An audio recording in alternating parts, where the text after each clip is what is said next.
Hello world, PDR coming at you here with a 2008 Subaru WRX with, I don't know, like this is the same thing I've said on the last couple of videos, the last two Teslas. I don't know if this was a full shopping cart or if this actually somebody caught it with just the baby tip of the bumper, but we've got a dent down here and it goes all the way down through the bottom. Let me show you what I'm talking about. We turn this on, or at least down to low. We are out in nature here. We've got both of the Get a Grip products on and are needed. So this brow comes down here. This body line actually moves in, I'd say, 1 millimeter. This one up here, 2 dents, large egg-shaped dent right here, that this body line finishes out and stops. So on the level of difficulty of this dent, we're talking at about a 9 out of 10, because basically to recreate the fade of a fading body line. But here's what we're gonna do. Let's just go for the common sense approach. I've got it nice and warm. Not nice and warm. I've got it about 95 degrees. I'm gonna check my little rubber tip here. I've gained access, and I'm gonna, it is tight. Ooh, wow, it's tight. But I'm gonna use the common sense thing. Get my finger up in there and just see if that metal wants to move, which it doesn't, so hence the need for tools. I'm going to start right up here on the top, guys, and let's just see if I can get that tool all the way up in there, because it is tight. I can only get it to right here. And the odd part about this dent is that since I can't get to that dent because it's dented, the more I move this metal, the more I'll be able to get to it. But we are talking about pearl white 3-stage paint. Not gonna risk making a push on this kind of paint that's gonna be funky. So let me just get a good angle on it. Not worry about that top part right now, because I'm gonna bang on that brow a little bit, and I'm gonna come right into this body line. Let's give you a little bit better angle and see if I can get some of this stuff out down here. Just gonna take my R32 tip with my Dent Craft tool. Make sure it's nice and tight. I think I need one of those little plastic O-rings. We tell Wifey to order that. There we go. Now, guys, I'm starting right here on this body line, and I'm just gonna work it slowly up, like right there. It's coming together really nicely already. Keeping the heat on it. And I'm down on this bottom edge, and I'm just going to work some of this bottom edge with my hands like this. Like I'm just feeling right there where I got to be. Down here, running up that little football. I'm going to get that little football up and get this edge out nice, and then we can worry about that big egg-shaped dent. So at this point in the video is when I say I sure do appreciate everybody that clicks on this video. I really do. If you guys don't mind hitting that subscribe button, we appreciate it. It helps the channel grow, and we love to see the community grow and all the positive comments. Shout out to all my diehards there, and welcome to anybody that's new to the family. We always respond to our comments. And we love it when you keep them positive, because then we don't have to delete them. Yeah, we do delete the trolls. So yeah, guys, I've just been kind of running around down here, finding lows, working them. I'm just doing the thing here. I'm just babying it out, making it so that every single push I make doesn't make a push mark, just moves that metal a tiny amount.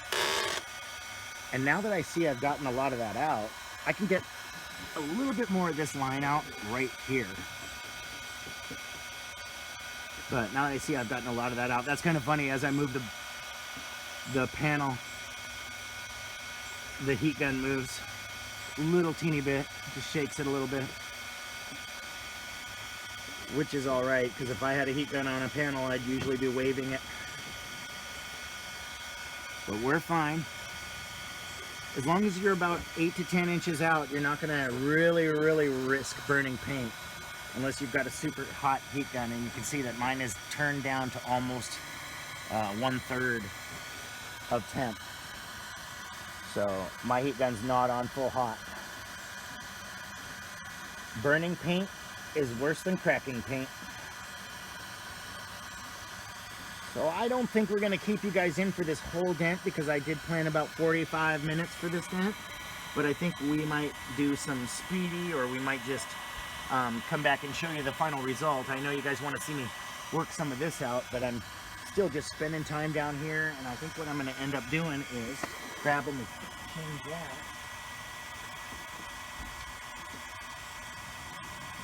and manually tapping,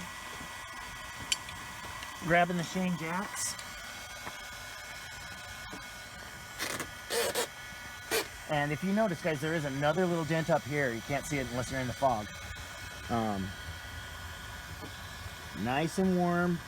Start with the orange or the red tip, but right up here is where I got to kind of break this dent's back. It's all tight right there. You guys see right where I'm hitting that little tight line. And we don't have the microphone today, so hopefully the sound is fine. We are out in nature, in the rain.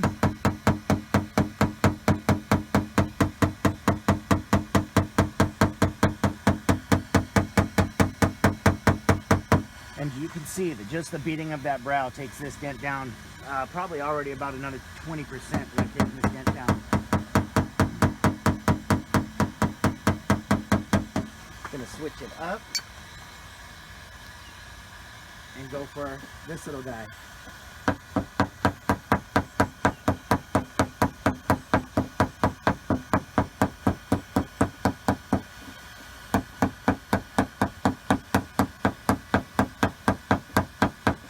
And the reason why I'm doing this, guys, so much before I even put a tool behind it is because this is holding the tension in. And if I can relax that tension, the dent will just basically want to flow up rather than be pushed up against its will.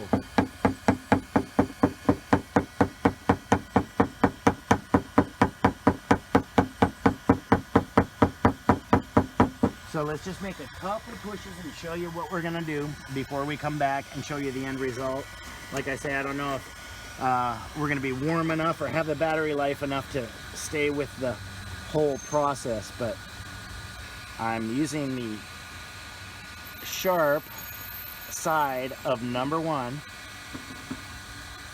and I'm right on the top of that dent. And I've got kind of a weird angle, and I'm kind of looking at it at a weird angle. You can see those pushes, and that's what you don't want to see. You really don't want to see any pushes. So once I start moving it, I stop.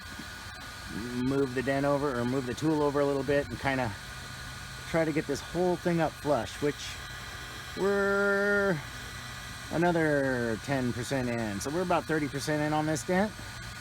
Like I say, I'm gonna fade this line out, get this looking really nice. Obviously the customer is aware that this is not going to be 100%, but we're going to go for that 90 to 95 if we can get it. This was kind of severe for Paintless Dent Repair, but we're going to make it right. And I think what we'll do is come back to you and show you what we got in just a bit. Okay guys, here's what we ended up with. Sorry I didn't keep you in for the whole entire thing. I got kind of dirty. It's raining on us. This body line has to fade out right about here. So I think we accomplished that. Let me show you through the lines. Now if we're looking through those lines, that body line fades out. Tiny little bit of a brow that honestly we didn't want to mess with. This whole bottom edge came out real nice, and there's a, I don't know, I would say we got it to the 95% mark the way that we said we would. I definitely it's one of these things that I could sit here and work on for another hour and we'd still have just that little bit of a wave. You know, with the amount of stretch metal in this one and the fact that it is a pearl white 3-stage paint, this is kind of falls into the category of knowing when to call it. We got a couple more dents to do on this car, so we're gonna keep moving on. But if you guys like what you see here, hit us up with a like, you know, share it on your social medias. We're on all the platforms, and other than that, you know, hey, I'll just save the thing next to the cool race car. This has been PDR and I'm out. Peace.